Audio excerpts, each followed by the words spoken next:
कहता है। आर चारों धाम घूमी अइली और खाली गईली खाली रे अइली। जय हो जय हो। या हो साधो भाई हो, या हो साधो भाई हो, या हो साधो भाई हो। पहली मुर्दा घाटिया में ज्ञान नुएरा।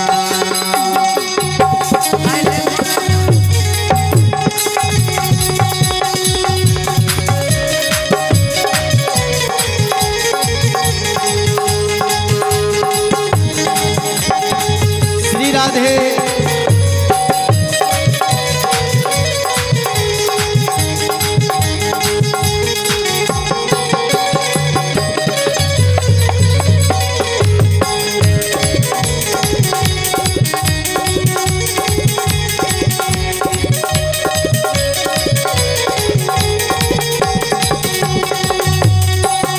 पहली मुर्दा घाटिया में ज्ञान नुएरा।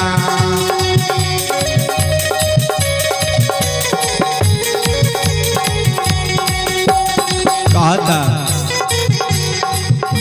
मटिया के देहाई हो,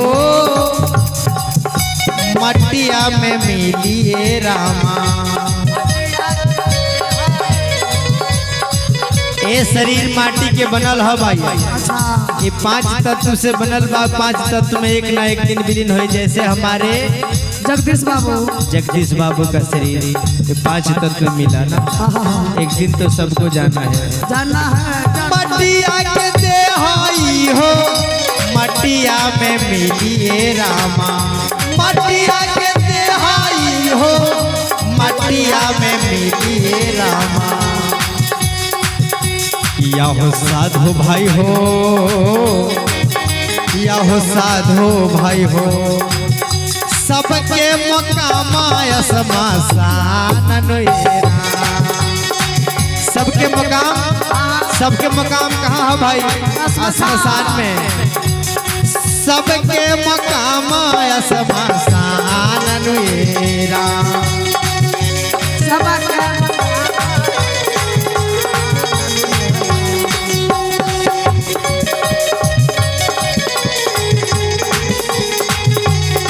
कहता ए बाबू तब ये पता निश्चित है कि सबके मकाम श्मशान है तो काहे खातिर कहता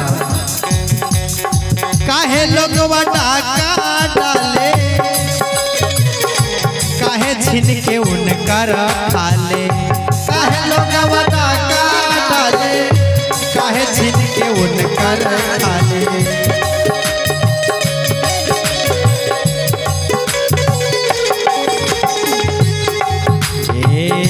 या हो साधो भाई हो, या हो संत भाई हो, या हो साधो भाई हो, या हो संत भाई हो।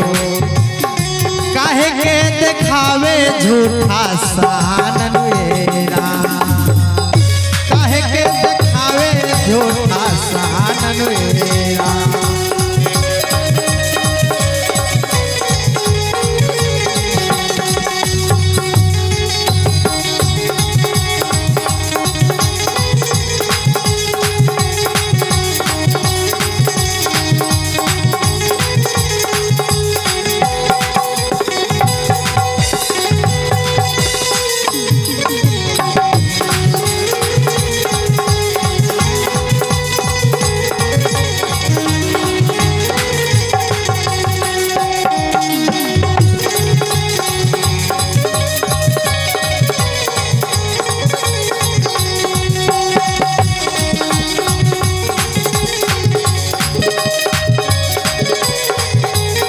कहता इस संसार में का हो भैया? अच्छा। माई बाप बेटा भाई, माई बाप बेटा भाई। अच्छा। माई बाप बेटा भाई बनल के साई रे भाई। बनल के साथ सब माई बाप बेटा भाई बनल के साथी रे साई। भाई बाबा बेटा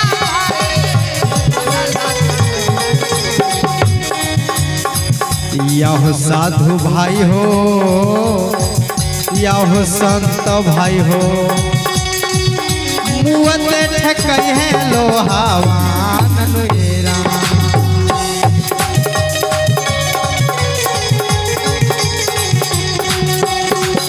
यहो संत भाई हो मुअते ठकई है लोहावान लोएरा।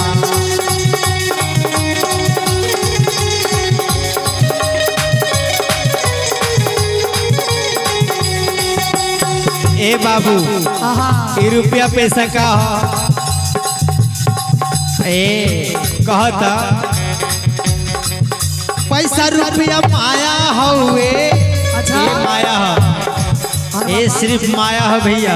वही माया हाँ। पापा का ना। अरे बुढ़बा वो माया बापा नहीं, माया के नगरी में जो बात होते हैं अच्छा अच्छा ये पैसा के लिए क्या नहीं करते हैं बाबा। हाँ तब क्या बहुत- नहीं कर बैठते हैं पैसा के लिए। तो ये माया कैसे है पैसा रुपया माया हुए काया छोड़ के छाया रे हुए। पैसा रुपया